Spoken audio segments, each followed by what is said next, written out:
Assalamualaikum warahmatullahi wabarakatuh. Perkenalkan, nama saya Gisal Faturrahman. Di sini saya akan menjelaskan tentang sejarah keislaman, pendidikan dan ekonomi di daerah Kabupaten Sumedang. Di sini saya tidak sendirian, saya ditemani oleh rekan sekelompok saya yang beranggotakan 7 orang. Antaranya yaitu ada Nova Ekalistia, Prof. Rosida, Siswanti, Yayat, dan langsung saja ke pembahasan pertama.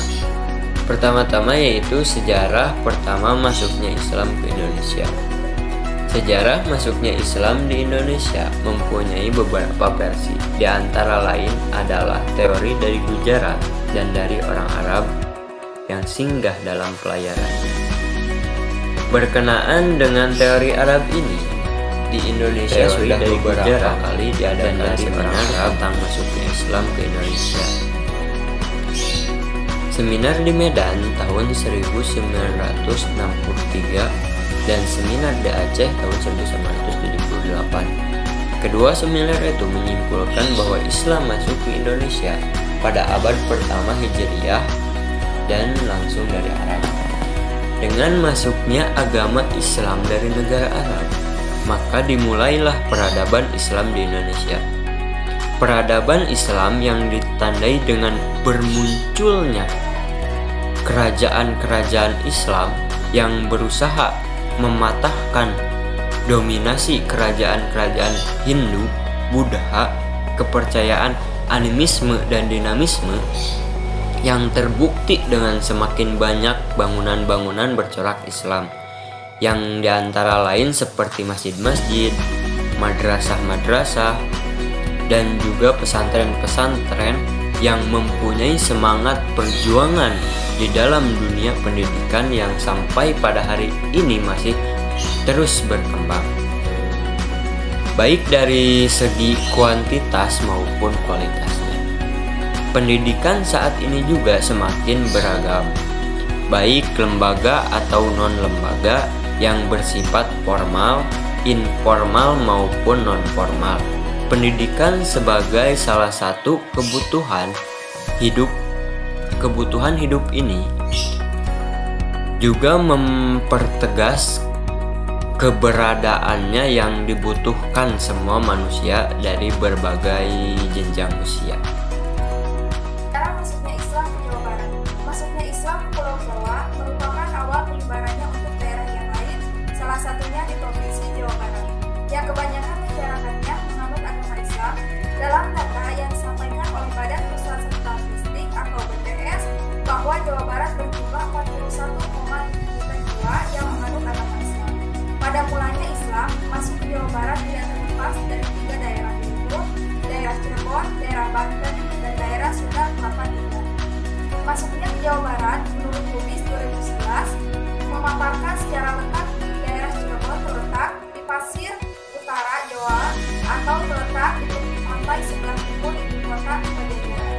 Cirebon memiliki muara-muara kecil, dijadikannya pelabuhan yang berperan penting untuk pelayaran, perdagangan lokal, regional, dan juga internasional. Pada tahun 1513, dengan perannya sebagai pelabuhan dan juga perdagangan skala internasional, menjadikannya masyarakat lokal mengenal agama Islam melalui orang-orang yang berdagang. Untuk itu, penting bagi masyarakat luas mengetahui akan sejarah peradaban Islam guna menjadikan pembentukan watak serta meningkatkan dari kepercayaan, mengetahui sebagaimana perjalanannya Islam dari masa ke masa serta tata cara penyebarannya menjadikannya pembelajaran. Untuk itu, dibutuhkannya sebuah fasilitas museum yang menghadirkan akan peradaban Islam dengan menampilkan dari awal mula Islam masuk ke Jawa Barat, dan mempertahankan bahwa datangnya Islam ke Jawa Barat melalui jalur damai serta perkembangannya sampai sekarang bisa memberikan suatu pemahaman kepada masyarakat luas, menghadirkan fasilitas terhadap peradaban Islam tersebut diperlakukan sebuah tempat yang dapat memfasilitasi kegiatan tersebut. Selain itu, rumah itu dapat dijadikan sebagai media pembelajaran tentang Islam, cara penyebarannya, siapa saja yang berperan dalam penyebarannya, agar para masyarakat mengetahui akan nilai-nilai yang terkandung dalam penyebaran Islam Dalam pandangan Islam, kekuasaan bukan semata memperoleh jabatan dan dukungan rakyat. Akan tetapi, lebih dari itu, bahwa Allah memberikan tata cara menggunakan amanah tersebut dalam formulasi perbaikan dan pembangunan serta merealisasikan hukum Allah bagi seluruh umat manusia. Merupakan keniscayaan dakwah untuk menegakkan amar ma'ruf nahi munkar. Sebagaimana sejarah dakwah yang dilakukan oleh para nabi, ditemukan suatu kenyataan bahwa memasuki wilayah politik dan kekuasaan adalah sebuah jalan yang harus dilalui umat Islam, terutama melihat kerusakan sistem politik yang parah di dalamnya. Maka kekuasaan seharusnya diraih demi mewujudkan bangsa yang adil, makmur, sejahtera, dan bermartabat. Karena syariat Allah akan tegak dengan sendirinya sebagaimana ia pernah tegak di masa sebelumnya. Seperti halnya Sumedang. Sumedang sebagai sebuah kabupaten yang berusia sudah cukup tua. 4 abad lebih bukanlah waktu yang pendek bagi pertumbuhan suatu wilayah. Secara historis, Kabupaten Sumedang tumbuh dari sebuah kerajaan berabad-abad lalu. Perkembangannya merefleksikan suatu dinamika yang khusus dan permasalahan yang cukup kompleks. Seiring dengan masuknya Islam ke Kabupaten Sumedang, kehidupan sosial budaya pun mengalami perubahan. Pendidikan, kehidupan keagamaan, dan kesenian menjadi milik warna Islamnya.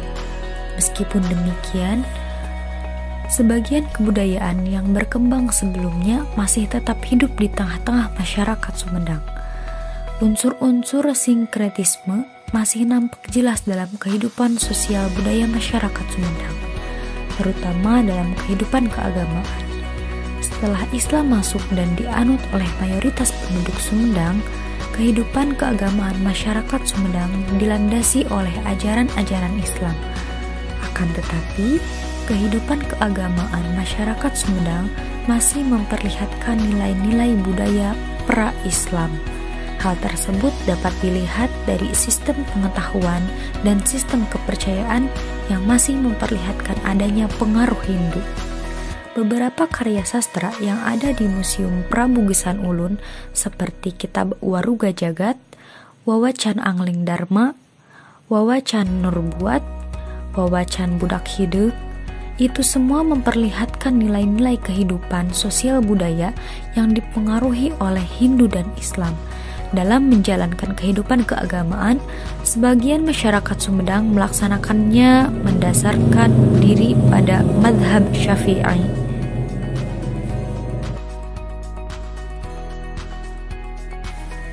Seiring dengan masuknya Islam ke Kabupaten Sumedang, kehidupan sosial budaya pun mengalami perubahan. Pendidikan, kehidupan keagamaan, dan kesenian menjadi memiliki warna Islamnya. Dengan diterimanya Islam oleh masyarakat Sumedang sebagai agama baru, masyarakat Sumedang mengenal lembaga pendidikan baru, yaitu pesantren. Istilah pesantren berasal dari kata santri yang diberi awal pe dan akhiran an, yang menjadi pesantrian, yang berarti tempat tinggal para santri. Dalam perkembangannya, istilah pesantren mengalami perubahan bunyi menjadi pesantren yang kemudian menjadi istilah baku dalam bahasa Indonesia. Pesantren wajib memiliki 5 elemen pokok, yaitu masjid, asrama, kitab kuning, kiai,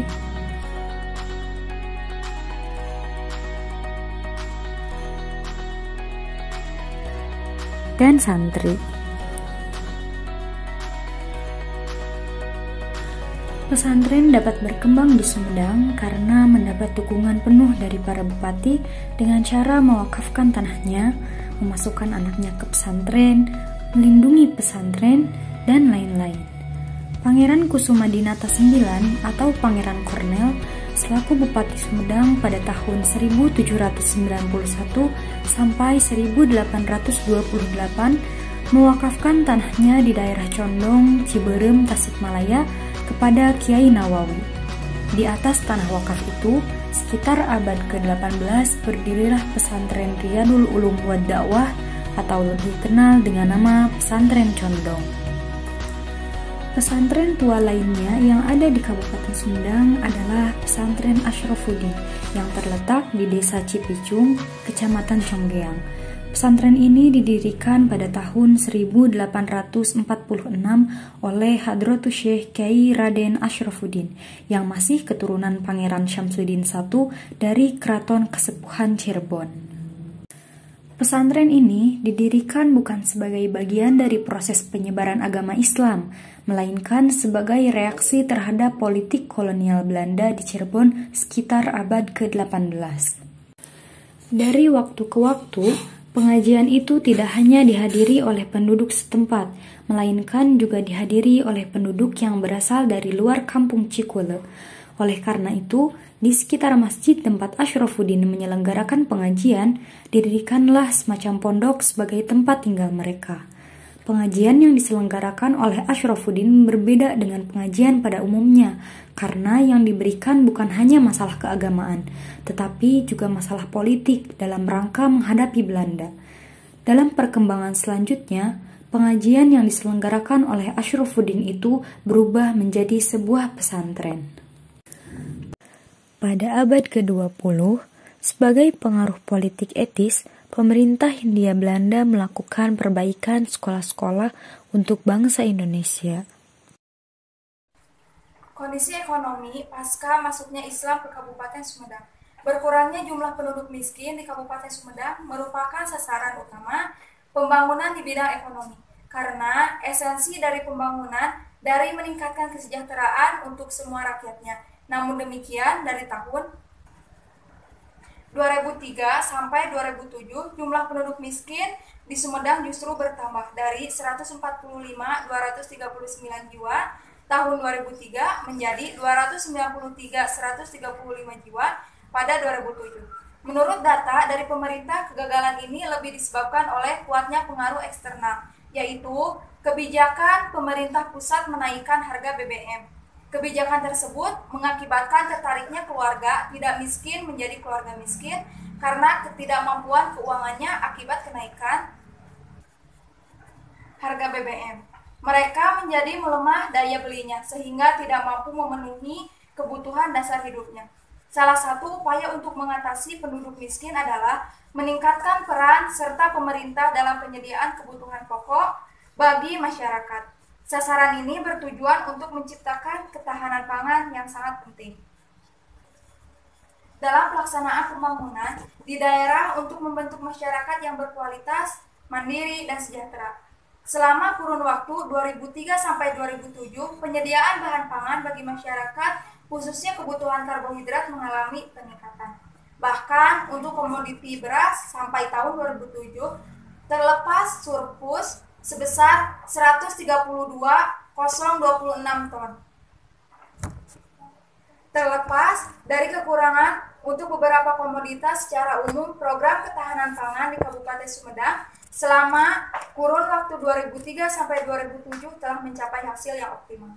Indikatornya adalah 1. Kebutuhan dasar masyarakat atau pangan dapat diproduksi di daerah sendiri. 2. Peningkatan produksi pangan rata-rata 5% per tahunnya. 3. Distribusi bahan pangan ke pelosok Sumedang relatif lancar. Bidang keagamaan Kabupaten Sumedang pasca masuknya Islam. Di bidang keagamaan, pemerintah berupaya meningkatkan kepedulian dalam penyediaan sarana dan prasarana yang ditunjang oleh perilaku yang rukun dalam kehidupan umat beragama. Pembangunan di bidang ini bertujuan hendak meningkatkan kesejahteraan rakyat melalui peningkatan kualitas pelayanan dan pemahaman agama serta kehidupan beragama. Kerukunan hidup umat beragama merupakan dimensi yang tidak kalah pentingnya dalam proses pembangunan di bidang agama ini. Pembinaan kerukunan hidup umat beragama bertujuan untuk menciptakan kualitas sumber daya manusia yang kompetitif yang ditopang oleh pembinaan akhlak mulia. Untuk merealisasikan hal tersebut, beberapa langkah pokok telah diambil oleh pemerintah. Antara lain yaitu meningkatkan kualitas pemahaman, penghayatan, dan pengamalan ajaran agama dalam kehidupan bermasyarakat.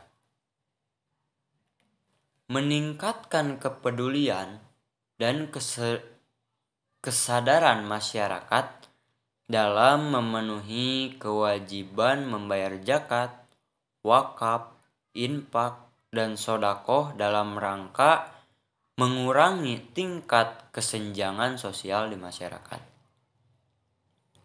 Meningkatkan kualitas kehidupan beragama bagi seluruh lapisan masyarakat sehingga mereka dapat memperoleh hak-hak dasar dalam memeluk agamanya.